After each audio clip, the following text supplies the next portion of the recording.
यार मैं ना बहुत दिनों से गुकेश की प्राइज मनी के ऊपर बोलना चाह रहा था। फाइनली मेरे को ट्रिगर मिल गया। अभी मेरी इंस्टाग्राम फीड पर ये चार्टर्ड अकाउंटेंट भाई अर्पित शर्मा की रील सामने आई। जरा आप भी सुन लीजिए इनका क्या कहना है। I will not get into the details. I will not go into details. Madam details में जाने के लिए ना इकोनॉमिक्स की, फाइनेंस की, टैक्सेशन की नॉलेज होनी चाहिए। अरे हम मिडिल क्लास वालों को तो सारा दुख ही है कि आप आज तक डिटेल्स में नहीं गई। मतलब दिमाग लगाए, मेहनत करे, ट्रॉफी जीते गुकेश। 11 करोड़ का प्राइज मनी मिला है उसे, लेकिन हफ्ता वसूली की तो आदत लग गई है मैडम को। उसके प्राइज मनी पे भी 4 करोड़ 60 लाख का टैक्स। मतलब कोई लेमैन आदमी अगर ऐसी बातें बोले तो मेरे को समझ में भी आता है, पर चार्टर्ड अकाउंटेंट जैसे प्रोफेशनल लोग ऐसी बावलों वाली बातें कर रहे हैं जैसे इस दुनिया में रहते ही ना हो। अरे भाई, निर्मला सीतारमन को टारगेट करना है तो कोई ढंग की बात पर करो, ऐसी फ्रिवलेस बातों पे टारगेट कर रहे हो।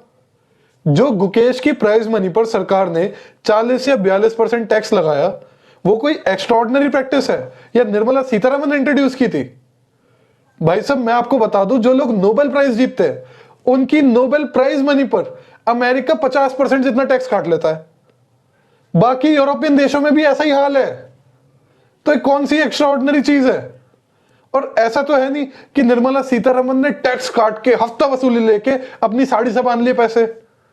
अरे भाई, सरकारी पैसा है, लोगों की भलाई में ही जाएगा। मतलब जितने भी लोग ये वीडियो देख रहे हैं, आपकी कसम, झूठी कसम खाओ तो आप सब अभी मर जाओ। जब पहली बारी मैंने ये न्यूज सुनी थी कि गुकेश की प्राइज मनी पर इतना टैक्स लग रहा है, तो मेरे दिमाग में पहला थॉट ये नहीं था कि भाई बेचारे बालक का शोषण हो रहा है। मेरे को गिल्ट कॉम्प्लेक्स आ गया, इंफीरियोरिटी कॉम्प्लेक्स आ गया कि भैया इतना यंग बच्चा इतना कंट्रीब्यूट कर रहा है देश के लिए और हम तो नहीं कर पाए इतना अभी तक। हम कब इतना कमा पाएंगे और कब इतना टैक्स भर पाएंगे सरकार को? ये था मेरे दिमाग में पहला आइडिया।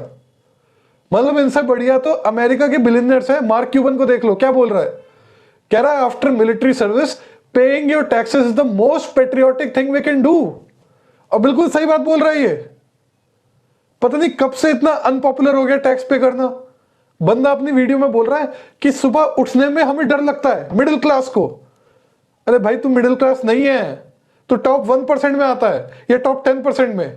और क्यों डर लगता है इसे सुबह उठने में? कि साबुन पे जीएसटी लगेगा।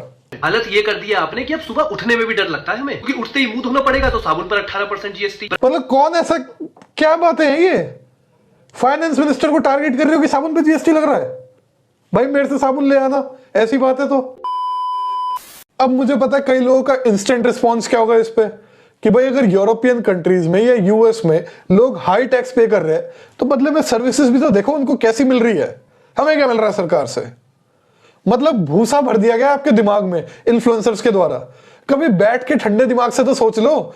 हम कंपेयर करते हैं परसेंटेज टर्म्स में कितना टैक्स पे कर रहे हैं, आप कंपेयर करते हो एब्सोल्यूट नंबर्स में कि एब्सोल्यूट अमाउंट उनकी गवर्नमेंट कितना स्पेंड कर रही है।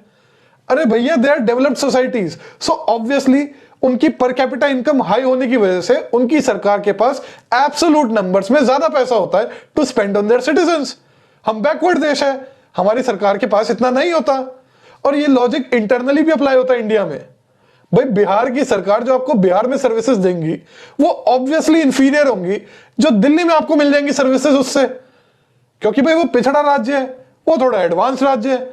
तो इसका मतलब क्या है? बिहार में इनकम टैक्स कम पे किया जाएगा और दिल्ली में ज्यादा पे किया जाएगा। और अगर सर्विसेज के बदले ही आप टैक्स भर रहे हो तो टैक्स भरने की जरूरत क्या है? हमें हेल्थ इंश्योरेंस दे रही है कोई सरकार, खरीद लो। टैक्स कोई क्विड प्रो को ट्रांजैक्शन नहीं है। टैक्स एग्जिस्ट करता है to correct the distribution of income in private markets. मेरी वीडियो देखो इस पर जाकर, फिर आकर बात करना।